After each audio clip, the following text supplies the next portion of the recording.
Recently, we've been supporting more and more sourcing agents that have been coming to us who have got order and timing wrong. And they've either got queries from HMRC to confirm some things, or they've got fines.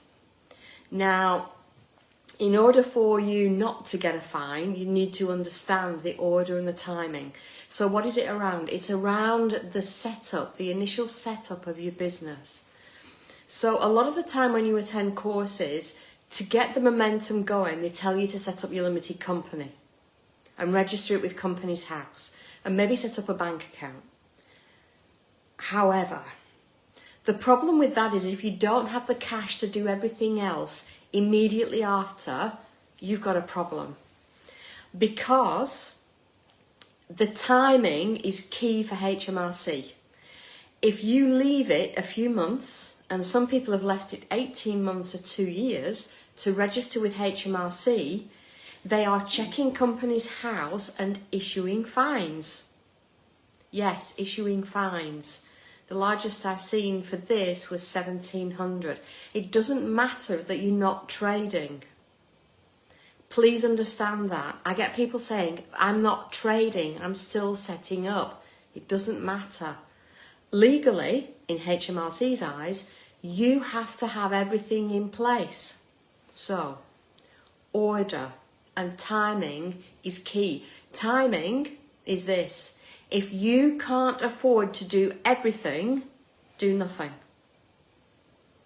Have it written down on a piece of paper, in a spreadsheet, wherever you want as to what you have to do, but do nothing. For one, you're wasting money, but for two, you're creating the gap between your company being set up and registering with HMRC. You have to have your company set up in your company name to do the next steps. So your company set up, your bank account, insurance, redress, ICO, HMRC, and in between all of that, get the training in data protection, anti-money laundering that you have to have, and please ensure that you have all of the policies, risk assessments, controls and procedures that HMRC expect to see. Because someone that I've spoken to this week registered with HMRC, ticked the wrong boxes, has now got correspondence from HMRC saying, haven't you got these? If you have, tell us, what date did you set them up? They're going to check the data set up versus the date of registering company. If there's a gap, they might well issue a fine. HMRC are all over this at the moment. So please understand the order and the timing.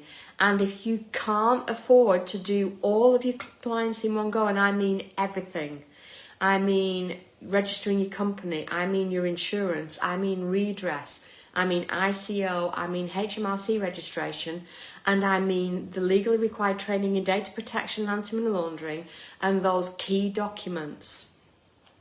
And recently a sourcing agent was face-to-face inspected, and I have a copy of the 11 pages of feedback and failures because they didn't understand.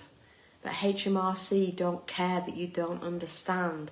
They will fine you. And we're dealing with more and more people that are coming to us, emails with HMRC emergency in the title. More and more sources are getting these and coming to us for help. And in some instances, there's a limitation as to how much we can help. If you trade illegally and HMRC fine you, there's a huge fine coming your way. If you think that setting up is expensive as a couple of £1,000s, it's nothing in comparison to what you will get if HMRC catch you trading, not knowing what you're doing and not having everything in place.